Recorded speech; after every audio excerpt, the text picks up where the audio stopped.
Hi friends, ಗ್ರಾಮ ಆಡಳಿತ ಅಧಿಕಾರಿಯ ಅಧಿಸೂಚನೆಯನ್ನು ಹೊರಡಿಸಿದ್ದಾರೆ. ಸೊ ಗ್ರಾಮ ಆಡಳಿತ ಅಧಿಕಾರಿ ಅಂತಂದರೆ ವಿಲೇಜ್ ಅಕೌಂಟ್ ಅಡ್ಮಿನಿಸ್ಟ್ರೇಟಿವ್ ಆಫೀಸರ್ ಅಂತ ಹೇಳಿ. ಸೊ ಈ ಥರ ನೋಟಿಫಿಕೇಷನನ್ನು ರಿಲೀಸ್ ಮಾಡಿದ್ದಾರೆ. ಯಾವ್ಯಾವ ಡಿಸ್ಟಿಕಲ್ಲಿ ಎಷ್ಟೆಷ್ಟು ಪೋಸ್ಟ್ ಇದೆ, ಮತ್ತು ಎಕ್ಸಾಮ್ ಯಾವ ದಿನ ಇದೆ, ಮತ್ತು ಅಪ್ಲಿಕೇಶನ್ ಹಾಕುವಂತಹ ದಿನಾಂಕ ಯಾವಾಗ ಸ್ಟಾರ್ಟ್ ಆಗುತ್ತೆ ಮತ್ತು ಯಾವಾಗ ಎಂಡ್ ಆಗುತ್ತೆ ಅಂತ ಹೇಳಿ ಎಲ್ಲ ವಿಷಯಗಳ ಬಗ್ಗೆ ತಿಳಿದುಕೊಳ್ಳೋಣ. ಸೊ ಫ್ರೆಂಡ್ಸ್, ಕರ್ನಾಟಕ ಪರೀಕ್ಷಾ ಪ್ರಾಧಿಕಾರದಿಂದ ಎಕ್ಸಾಮ್ ನಡೆಯುತ್ತಾ, ಅವರು ಏನಂತಂದರೆ ಈ ನೋಟಿಫಿಕೇಷನನ್ನು ರಿಲೀಸ್ ಮಾಡಿದ್ದಾರೆ. ಸೊ ಇದು ಏನಾಗುತ್ತಾ, ಉಳಿಕೆ ಮೂಲ ವೃಂದದ ಅಂತಂದರೆ ನಾನ್-HK ಪೋಸ್ಟ್ಗಳ ಬಗ್ಗೆ ಡಿಸ್ಕಷನ್ ಮಾಡ್ತೀವಿ. ಸೊ ಜಿಲ್ಲೆಯ ಹೆಸರು ಅಂದರೆ ಬೆಂಗಳೂರಿಗೆ ಏನಂತಂದರೆ 20 ಪೋಸ್ಟ್ ಇದೆ, ಬೆಂಗಳೂರು ಗ್ರಾಮಾಂತರ 29 ಪೋಸ್ಟ್ ಇದೆ, ಚಿತ್ರದುರ್ಗ 15 ಪೋಸ್ಟ್ ಇದೆ, ಚಿಕ್ಕಬಳ್ಳಾಪುರ 21 ಪೋಸ್ಟ್ ಇದೆ, ತುಮಕೂರು 50 ಪೋಸ್ಟ್ ಇದೆ, ಶಿವಮೊಗ್ಗ 18 ಪೋಸ್ಟು, ಕೋಲಾರ 22, ಬೆಂಗಳೂರು ದಕ್ಷಿಣ 30, ಮೈಸೂರು 45, ಆಮೇಲೆ ಮಂಡ್ಯ 50, ಹಾಸನ 35, ಉಡುಪಿ 10, ದಕ್ಷಿಣ ಕನ್ನಡ 20, ಚಾಮರಾಜನಗರ 31, ಚಿಕ್ಕಮಗಳೂರು 10, ಬೆಳಗಾವಿ 48, ಬಾಗಲಕೋಟೆ 16, ಗದಗ 14, ಹಾವೇರಿ 15, ಬೀದರ್ 4, ರಾಯಚೂರು 2. ಟೋಟಲ್ 505 ಪೋಸ್ಟ್ ಏನಂತಂದರೆ ನಾನ್-HK ಪೋಸ್ಟ್ಗಳನ್ನು ಕಾಲ್ ಮಾಡಿದ್ದಾರೆ. ಏನಂದರೆ ಶೈಕ್ಷಣಿಕ ವಿದ್ಯಾರ್ಹತೆ ಏನೇನಿದೆ, ಅದಕ್ಕೆ ಗ್ರಾಮ ಆಡಳಿತಾಧಿಕಾರಿಗೆ PUC ಅಥವಾ ತತ್ಸಮಾನ ಅಂದರೆ PUC ಸೆಕೆಂಡ್ ಇಯರ್ ಅಥವಾ ಆ ಥರ ಏನಂದರೆ ಎಜುಕೇಷನನ್ನು ಮಾಡಿರಬೇಕು, 12ನೇ ಎಜುಕೇಷನ್ ಮಾಡಿರಬೇಕು. ಅದು CBSE ಅಥವಾ ICSE ನಡೆಸಿರುವಂತಹ ಕ್ಲಾಸ್ 12 ಪರೀಕ್ಷೆ ಒಳಗಡೆ ಪಾಸ್ ಆಗಿರ್ಬೋದು, ಅಥವಾ ಇತರೆ ರಾಜ್ಯ ಸರ್ಕಾರದ ಪರೀಕ್ಷಾ ಮಂಡಳಿಗಳಿಂದ ನಡೆಸುವ ಕ್ಲಾಸ್ 12ನೇ ಪರೀಕ್ಷೆ, ಆಮೇಲೆ ನ್ಯಾಷನಲ್ ಇನ್ಸ್ಟಿಟ್ಯೂಟ್ ಆಫ್ ಓಪನ್ ಸ್ಕೂಲಿಂಗ್ದಿಂದ ನಡೆಸಿರುವಂತಹ 12th ಕ್ಲಾಸ್ ಎಕ್ಸಾಮ್ ಪಾಸ್ ಆಗಿರ್ಬೋದು, ಅಥವಾ ITI ಕೋರ್ಸ್ಗಳ ಅಭ್ಯರ್ಥಿಗಳು ಕೂಡ ಏನಂದರೆ ಅಪ್ಲಿಕೇಶನ್ ಹಾಕ್ಬೋದು. ನೆಕ್ಸ್ಟ್ ವಯೋಮಿತಿ ಏನಂತಂದರೆ ಕನಿಷ್ಠ 18 ವರ್ಷ ಆಗಿರಬೇಕು. ಗರಿಷ್ಠ ಏನಂತಂದರೆ ಸಾಮಾನ್ಯ ವರ್ಗದ ಅಭ್ಯರ್ಥಿಗಳಿಗೆ 40 ವರ್ಷ, ಅದೇ ಪ್ರವರ್ಗ 2A 2B 3A 3B ಅವರಿಗೆ 43 ವರ್ಷ, ಅದೇ ಥರ ಪರಿಶಿಷ್ಟ ಜಾತಿ ಅಂದರೆ SC ಮತ್ತು ST ಪ್ರವರ್ಗ 1ಕ್ಕೆ 45 ವರ್ಷಗಳವರೆಗೆ ಏನಂದರೆ ಅಪ್ಲಿಕೇಶನನ್ನು ಹಾಕ್ಬೋದು. ಅರ್ಜಿ ಸಲ್ಲಿಸುವ ವಿಧಾನ, ಅರ್ಜಿ ಸಲ್ಲಿಸುವುದು ಏನಂತಂದರೆ ಈ ವೆಬ್ಸೈಟ್ ಒಳಗಡೆ ಹೋಗಿ ನೀವು ಅಪ್ಲಿಕೇಶನನ್ನು ಏನಂದರೆ ಹಾಕ್ಬೋದು. ಇವತ್ತಿಂದ ಅಪ್ಲಿಕೇಶನ್ ಸ್ಟಾರ್ಟ್ ಆಗುತ್ತಾ, 11ನೇ ತಾರೀಕಿಂದ ಅಪ್ಲಿಕೇಶನ್ ಸ್ಟಾರ್ಟ್ ಆಗುತ್ತೆ, ಹೋಗಬೇಕು.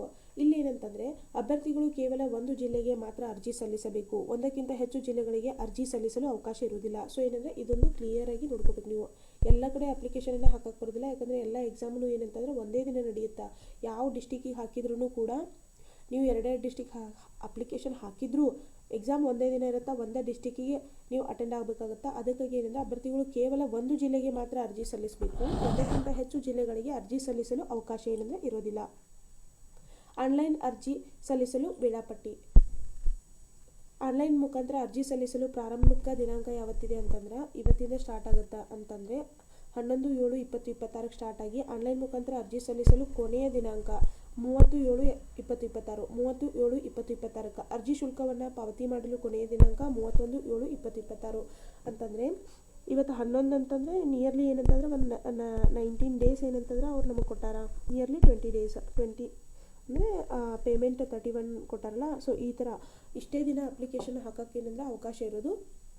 ಸೊ ಆದಷ್ಟು ಬೇಗ ಏನಂತಂದರೆ ನೀವು ಅಪ್ಲಿಕೇಶನನ್ನು ಹಾಕ್ರಿ. ಏನಂತಂದರೆ ರಾಷ್ಟ್ರೀಯ ಪಿಂಚಣಿ ಯೋಜನೆ ಕೂಡ ನಿಮಗೆ ಸೌಲಭ್ಯ ಇರುತ್ತೆ. ಮತ್ತು ವೇತನ ಶ್ರೇಣಿ ನೋಡಿರಿ, 34,100ರಿಂದ ಸ್ಟಾರ್ಟಿಂಗ, ಆಮೇಲೆ ಹೈಯೆಸ್ಟ್ 67,600 ತನಕನೂ ಏನಂತಂದರೆ ಹೆಚ್ಚಾಗುತ್ತೆ. ಅರ್ಜಿ ಶುಲ್ಕ ಸಾಮಾನ್ಯ ಅರ್ಹತೆ ಮತ್ತು ಇತರೆ ಪ್ರವರ್ಗ ಅಂದರೆ 2A 2B 3A 3B ಅವರಿಗೆ ಏನಂತಂದ್ರೆ 750 ರೂಪಾಯಿ, 500 ರೂಪಾಯಿ ಫೀಸ್, 250 ರೂಪಾಯಿ ಪ್ರೊಸೆಸಿಂಗ್ ಫೀಸ್ ಇರುತ್ತೆ. SC ST ಮತ್ತು ಪ್ರವರ್ಗ ಮಾಜಿ ಸೈನಿಕ ತೃತೀಯ ಲಿಂಗದ ಅಭ್ಯರ್ಥಿಗಳಿಗೆ 500 ರೂಪಾಯಿ ಫೀಸ್ ಅಂದರೆ 250 ರೂಪಾಯಿ ಶುಲ್ಕ, 250 ರೂಪಾಯಿ ಏನಂದರೆ ಪ್ರೊಸೆಸಿಂಗ್ ಫೀಸ್. ವಿಶೇಷ ಚೇತನ ಅಭ್ಯರ್ಥಿಗಳಿಗೆ 250 ರೂಪಾಯಿ ಓನ್ಲಿ ಪ್ರೊಸೆಸಿಂಗ್ ಫೀಸ್ ಅಷ್ಟೇ ಅವರಿಗೆ, ಮತ್ತು ಪಾವತಿಸಿದ ಶುಲ್ಕವನ್ನು ಹಿಂದಿರುಗಿಸಲಾಗುವುದಿಲ್ಲ ಅಂತ ಹೇಳಿ ಮೆನ್ಷನ್ ಮಾಡಿದ್ದಾರೆ. ಅದೇ ಥರ ಎಲ್ಲಕ್ಕಿಂತ ಇಂಪಾರ್ಟೆಂಟ್ ಏನಂದರೆ ಪರೀಕ್ಷಾ ದಿನಾಂಕವನ್ನು ಏನಂದರೆ ನೋಟಿಫಿಕೇಶನ್ ಒಳಗಡೆ ಕೊಟ್ಟಿದ್ದಾರೆ. ಸೊ ಕನ್ನಡ ಭಾಷಾ ಪರೀಕ್ಷಾ ಅಂದರೆ ಪರೀಕ್ಷಾ ದಿನಾಂಕವನ್ನು ನಂತರ ಹೇಳ್ತೀವಿ ಅಂತ ಹೇಳಿದ್ದಾರೆ. ಅದೇ ಥರ ಪತ್ರಿಕೆ 1 ಏನಂತಂದ್ರೆ 4/10/2026 ಬೆಳಗ್ಗೆ 10 12:30 ತನಕ ಏನಂತಂದರೆ ಎಕ್ಸಾಮ್ ಇರುತ್ತೆ. ಅದೇ ಥರ ಪತ್ರಿಕೆ 2 ಏನಂದರೆ 4/10/2026 ಅಂದರೆ ಅಕ್ಟೋಬರ್ 4ಕ್ಕೆ ಮಧ್ಯಾಹ್ನ 2:30ರಿಂದ 4:30 ಏನಂದರೆ ಎಕ್ಸಾಮ್ ನಡೆಯುತ್ತಾ. ಸೊ ಇವೆರಡೂ ಪತ್ರಿಕೆಗಳು ಒಂದೇ ದಿನ ಇರುತ್ತಾ. ಪತ್ರಿಕೆ 1 ಪೇಪರ್ 1 ಪೇಪರ್ 2 ಎರಡೂ ಏನಂದರೆ ಒಂದೇ ದಿನ ಎಕ್ಸಾಮ್ ಏನಂದರೆ ಇರುತ್ತಾ. ಇದು ಬೆಳಿಗ್ಗೆ ಒಂದಿರುತ್ತಾ, ಮಧ್ಯಾಹ್ನ ಒಂದಿರುತ್ತಾ. ಯಾವಾಗಿರುತ್ತಾ? ಅಕ್ಟೋಬರ್ 4ನೇ ತಾರೀಕು. ಅಕ್ಟೋಬರ್ 4ಕ್ಕೆ ಎಕ್ಸಾಮ್ ಇರೋದು. ಅಂದರೆ ನಿಯರ್ಲಿ ನಿಮಗೆ ಏನಂತಂದರೆ 2 ತಿಂಗಳು 20 ದಿನ ಏನಂದ್ರೆ ಟೈಮ್ ಸಿಗುತ್ತಾ. 2 ಮಂತ್ಸ್ ಏನಂತಂದರೆ 20 ಡೇಸ್ ಅಷ್ಟೇ ಟೈಮ್ ಏನಂದ್ರೆ ಸಿಗೋದು ಎಕ್ಸಾಮ್ ಓದೋಕ್ಕೆ.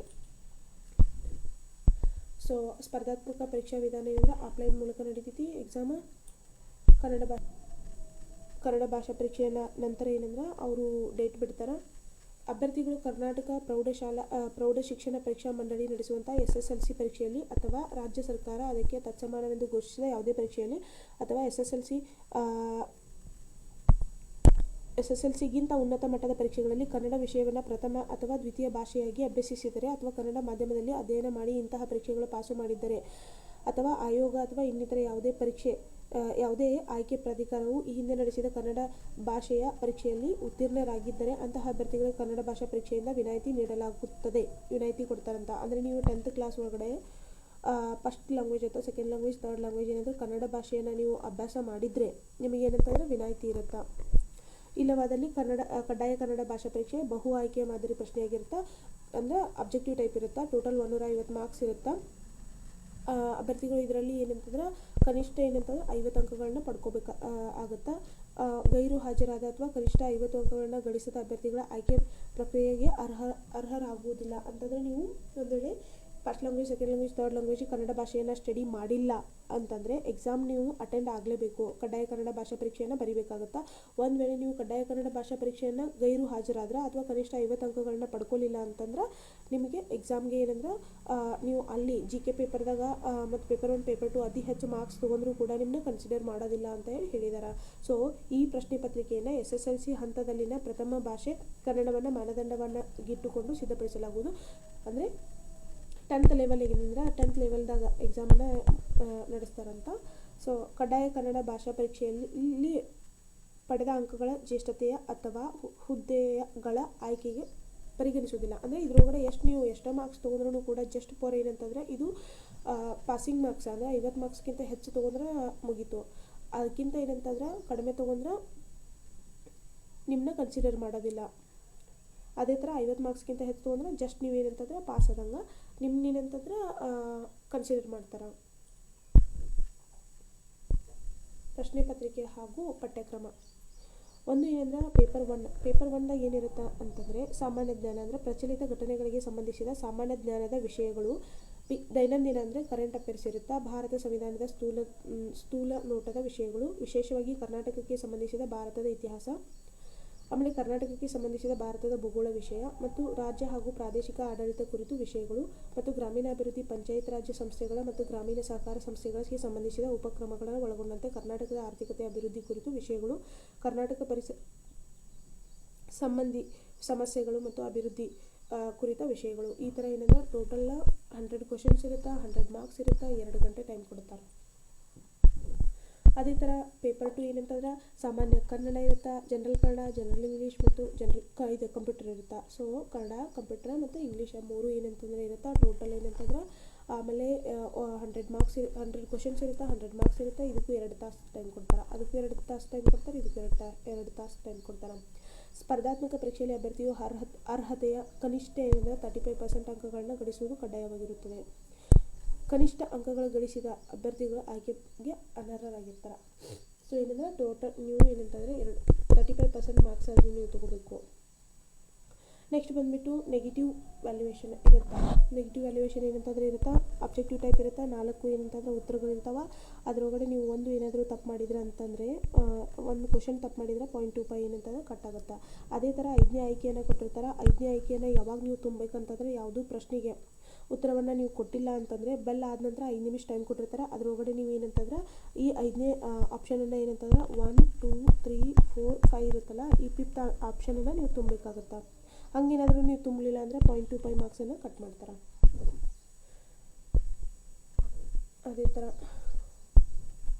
ನಿಮಗೆ ಯಾವ್ಯಾವ ಡಾಕ್ಯುಮೆಂಟ್ಸನ್ನು ತೆಗೆಸ್ಕೋಬೇಕಾಗುತ್ತಾ, ಬೇಗ ಡಾಕ್ಯುಮೆಂಟ್ಸನ್ನು ತೆಗೆಸ್ಕೊಳ್ಳಿ. ಮಾಜಿ ಸೈನಿಕ ಡಾಕ್ಯುಮೆಂಟ್ ಅವರು ಕೂಡ ಏನಂದರೆ ತಮ್ಮ ಡಾಕ್ಯುಮೆಂಟನ್ನು ರೆಡಿ ಮಾಡ್ಕೋಬೇಕು. ಗ್ರಾಮೀಣ ಅಭ್ಯರ್ಥಿಗಳು ತಮ್ಮ ಡಾಕ್ಯುಮೆಂಟ್ ರೆಡಿ ಮಾಡ್ಕೋಬೇಕು. ಕನ್ನಡ ಮಾಧ್ಯಮ ಅಭ್ಯರ್ಥಿಗಳು ಮತ್ತು ಯೋಜನೆಗಳಿಂದ ನಿರ್ವಸಿತರಾದ ಅಭ್ಯರ್ಥಿಗಳು, ವಿಶೇಷ ಚೇತನ ಅಭ್ಯರ್ಥಿಗಳಿಗೆ ಮತ್ತು ತೃತೀಯ ಲಿಂಗದ ಅಭ್ಯರ್ಥಿಗಳು ಪ್ರಾಧಿಕಾರದೊಂದಿಗೆ ಪತ್ರವ್ಯವಹಾರ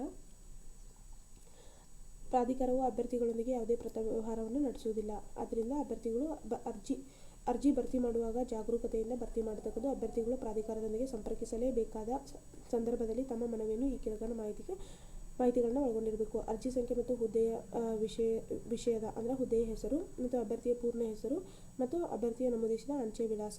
ಸೊ ಪ್ರಾಧಿಕಾರದ ಅಧಿಕೃತ ಎಕ್ಸ್ ಖಾತೆ ಅಂತಂದರೆ KEA ಕರ್ನಾಟಕದಲ್ಲಿ ವೆಬ್ಸೈಟ್ನಲ್ಲಿ ಲಭ್ಯವಿರುವ ನೇಮಕಾತಿಗೆ ಸಂಬಂಧಿಸಿದ ಎಲ್ಲ ಮಾಹಿತಿಗಳನ್ನು ಪಡ್ಕೊಬೋದಾಗಿದೆ. ಸೊ ಅಪ್ಲಿಕೇಶನ್ ಹಾಕಬೇಕಾದ್ರೆ ಯಾವ ಡಾಕ್ಯುಮೆಂಟ್ ಎಷ್ಟೆಷ್ಟು KB ಒಳಗಡೆ ಇರಬೇಕಂತ ಹೇಳಿ ಇಲ್ಲಿ ಕೊಟ್ಟಿದ್ದಾರೆ. ವಿಶೇಷ ಸೂಚನೆಗಳನ್ನು ಕೂಡ ಕೊಟ್ಟಿದ್ದಾರೆ. ಏನಂತಂದರೆ ಅಕ್ಟೋಬರ್ 4ಕ್ಕೆ ಏನಂದರೆ ಎಕ್ಸಾಮ್ ಇರೋದು. ಅಕ್ಟೋಬರ್ 4ಕ್ಕೆ ಬೆಳಗ್ಗೆ 1 ಮತ್ತು ಮಧ್ಯಾಹ್ನ ಏನಂತಂದರೆ ಪೇಪರ್ 2 2 ಎಕ್ಸಾಮ್ ಒಂದೇ ದಿನ ಇರುತ್ತೆ. ಅದೇ ಥರ ಏನಂದರೆ ಯಾರು ಕನ್ನಡ ಎಕ್ಸಾಮನ್ನು ಕಡ್ಡಾಯ ಕನ್ನಡ ಬರೀಬೇಕಾಗಿತ್ತಲ್ಲ ಅವ್ರಿಗೇನಂದ್ರೆ ನಂತರದಲ್ಲಿ ದಿನಾಂಕವನ್ನು ತಿಳಿಸ್ತಾರೆ. ಸೊ ಆ ಥರ ನೀವು ನೋಡಿಕೊಂಡು ಎಕ್ಸಾಮ್ಗೆ ಏನಂತಂದರೆ ಈ ತಿಂಗಳ 11ನೇ ಇವತ್ತು ಅಂದರೆ 11ನೇ ತಾರೀಕಿಂದ 11/7/2026ರಿಂದ ಏನಂದರೆ ಅಪ್ಲಿಕೇಶನ್ ಸ್ಟಾರ್ಟ್ ಆಗುತ್ತೆ. 30/7/2026 ತನಕ ಏನಂದರೆ ಅಪ್ಲಿಕೇಶನ್ ಇರುತ್ತೆ, ಎಂಡ್ ಆಗುತ್ತೆ. ನೀವು ಏನಂತಂದರೆ ಇಷ್ಟು ದಿನದೊಳಗೆ 20 ಡೇಸ್ ಒಳಗಡೆ ಅಪ್ಲಿಕೇಶನನ್ನು ಹಾಕಿರಿ. ಸೊ ಎಕ್ಸಾಮಿಗೆ ಪ್ರಿಪೇರ್ ಆಗಿರಿ ಫ್ರೆಂಡ್ಸ್. ಬಾಯ್.